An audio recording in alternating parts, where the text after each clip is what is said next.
Good morning, Cross Point. Happy Wednesday morning to you, even though it's Tuesday evening. As I'm out on my back deck right now, you can kind of see what's going on here. Actually, we're painting some lattice work, so we got the ladder out, some flowers above me.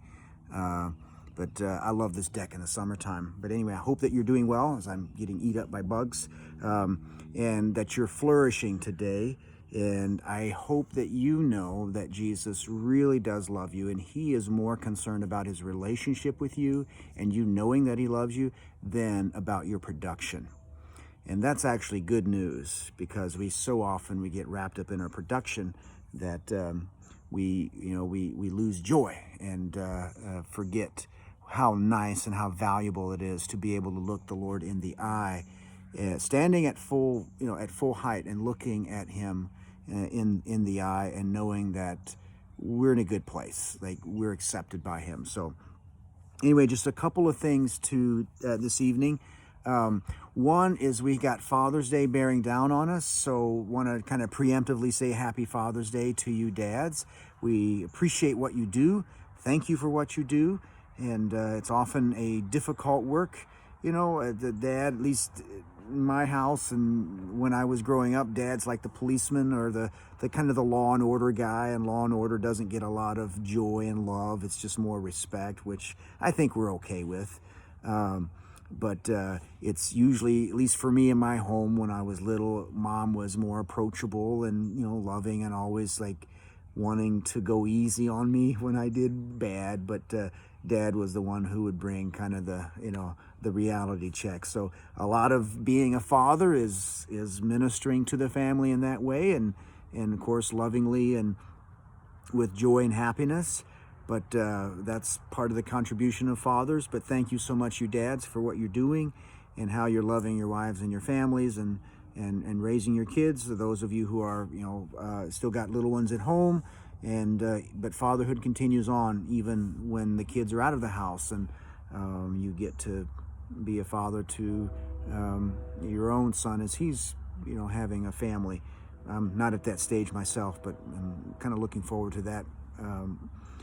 So I can kind of be a grandparent. But anyway, that's probably years out for me. So anyway, happy Father's Day to you, men. Look forward to celebrating with you in the house of God this Sunday or through screen. But so grateful for what you do. So I just want to bring a couple of thoughts to your attention, and it's from Psalm 144:1. If you will remember, we had that verse kind of at the beginning of the year. I had given that in our annual meeting and had said that's going to be kind of a theme verse for us. Psalm 144:1. Blessed be the Lord, my rock, who trains my hands for war and my fingers for battle. And there were a couple of Sundays where I had kind of put that verse out to you and had asked you to stand to your feet, or invited you to broadcast the verse to the fellowship and have it memorized. So I want to renew that challenge. I've been kind of waiting because of when we went to screens. It, of course, I wouldn't know who's out there saying the verse, but now that we're kind of meeting face to face, at least we're kind of moving in that direction again.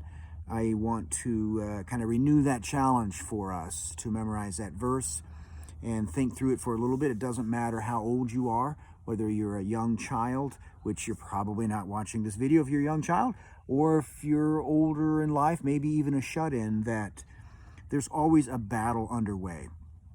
And sometimes we think that the battle is an indication that we're not doing something right, or that we're failing in some way, when in point of fact, it's not. I mean, all of life, in one sense, is this battle. And I honestly, sometimes I know it takes incredible courage just to get out of bed. I mean, really, depending on your circumstances, it takes incredible courage just to get out of bed and face the day as a believer. And you could be under duress, you could be under some difficult circumstances, but it's a battle.